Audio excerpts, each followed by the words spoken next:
अजब झारखंड की गजब कहानी।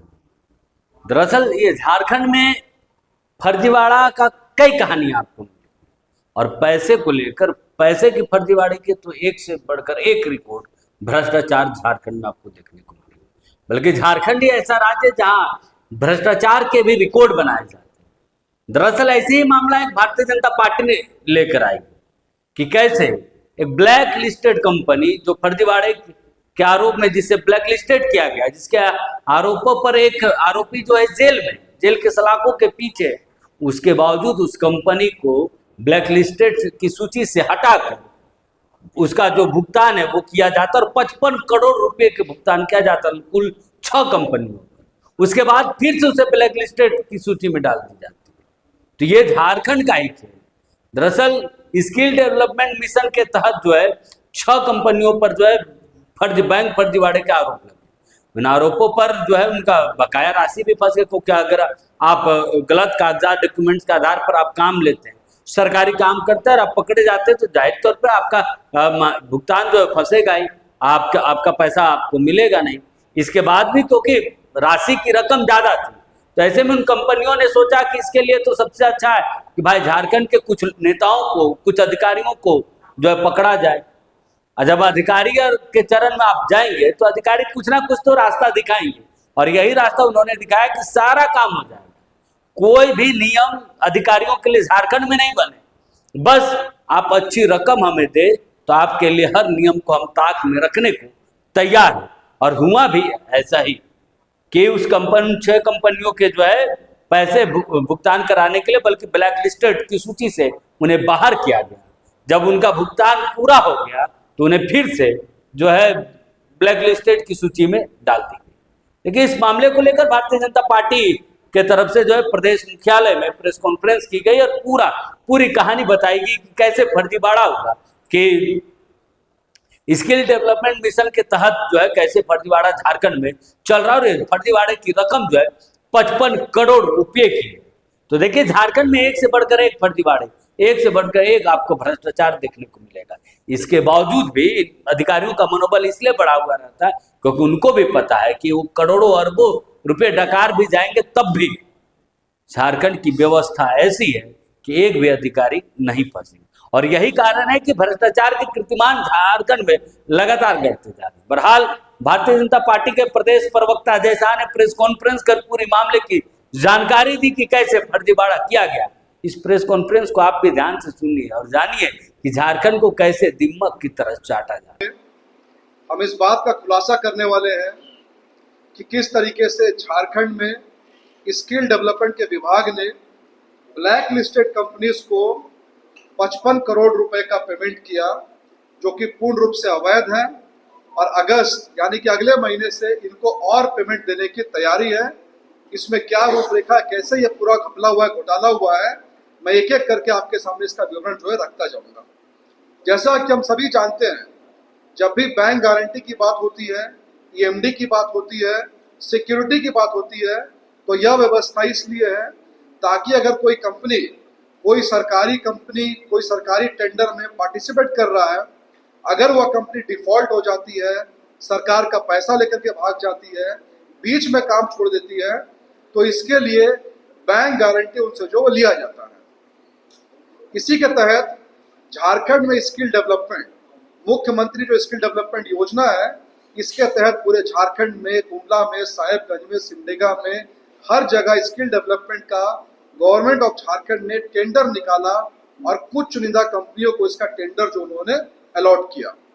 लेकिन जब टेंडर अलॉट किया तो सबसे पहले 7/8/2024 यानी कि आज से लगभग 2 साल पहले स्किल डिपार्टमेंट ने एक आदेश जारी किया। और आदेश जो है वो मैं आपके सामने, मेरे पास कई लेटर्स हैं, एक एक करके सारे लेटर्स दिखाऊंगा। ये आदेश जो है झारखंड सरकार स्किल डेवलपमेंट मिशन जो है उसने जारी किया है। इस आदेश में साफ साफ लिखा हुआ है कि जांच करने पर पाया गया कि 3 कंपनीज, पहला जन ज्योति एजुकेशन चैरिटेबल ट्रस्ट जो कि रामगढ़ की कंपनी है, दूसरा GIMIT जो कि न्यू दिल्ली की कंपनी है, और तीसरा महलवाला इंटरनेशनल एडुकेयर जो कि भोपाल की कंपनी है। इसमें साफ साफ लिखा हुआ है कि इन तीनों कंपनियों का जो बैंक गारंटी है वह फर्जी पाया गया। तीनों ने जो बैंक गारंटी दिया है उसको फर्जी दिया है।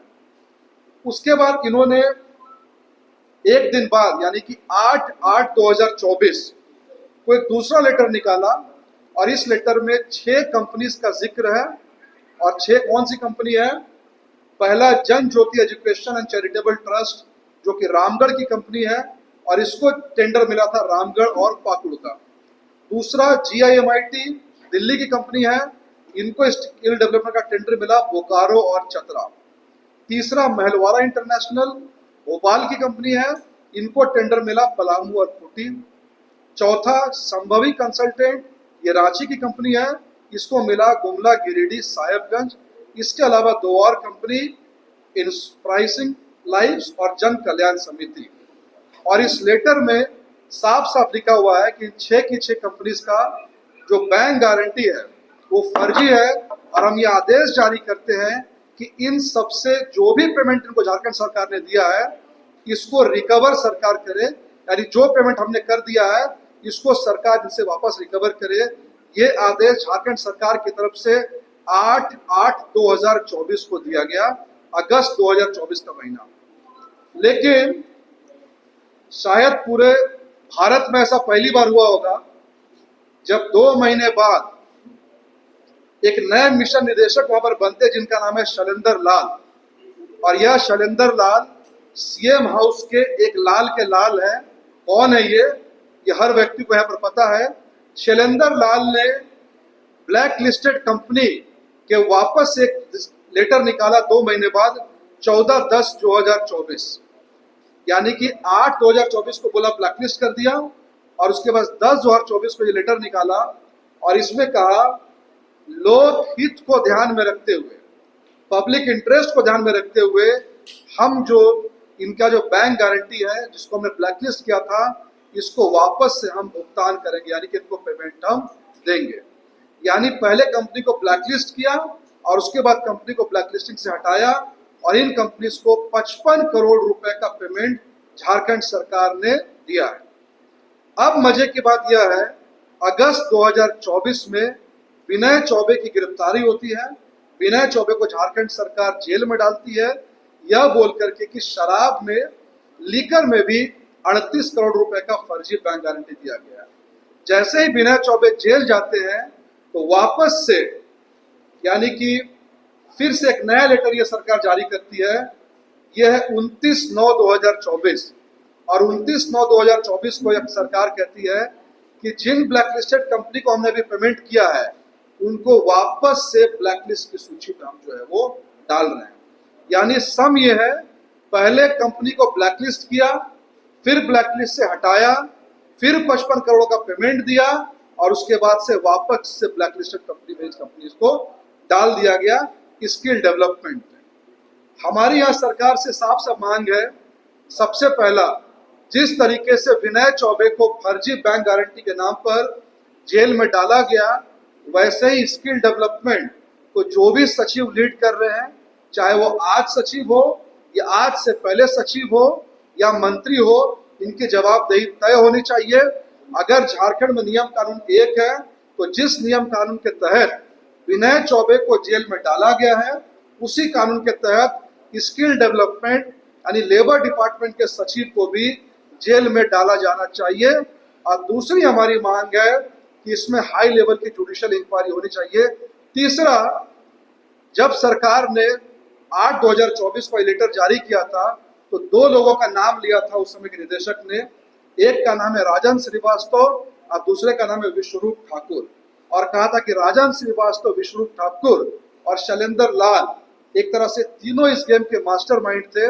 लेकिन मजे की बात यह है कि जब इस सरकार ने एक जांच इंक्वायरी कमेटी बनाई तो उस कमेटी का अध्यक्ष बना दिया राजन श्रीवास्तव को, यानी जिसके ऊपर इल्जाम लगे कि यही मास्टरमाइंड है उसी को जांच का जिम्मा सौंपा गया।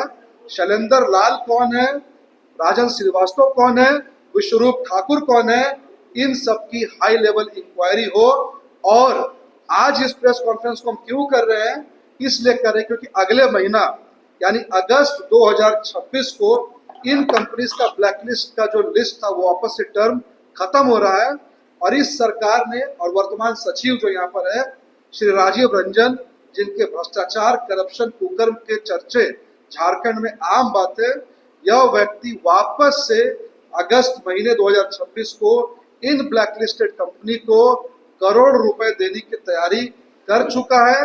फाइलें फिलहाल प्रोसेस में है, इसको भी झारखंड सरकार तत्काल इसको शैलेंद्र लाल, राजन श्रीवास्तव, विश्वरूप ठाकुर, इनको सीएम हाउस के किस व्यक्ति का संरक्षण प्राप्त है, इतना कम से कम आप भी इन्वेस्टिगेशन कीजिए।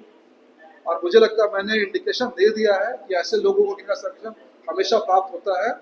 और बड़े आश्चर्य की बात है कि जिस कंपनी का बैंक गारंटी फर्जी पाया गया है, उसको यहाँ पर 55 करोड़ रुपए का सरकार ने पेमेंट कर दी।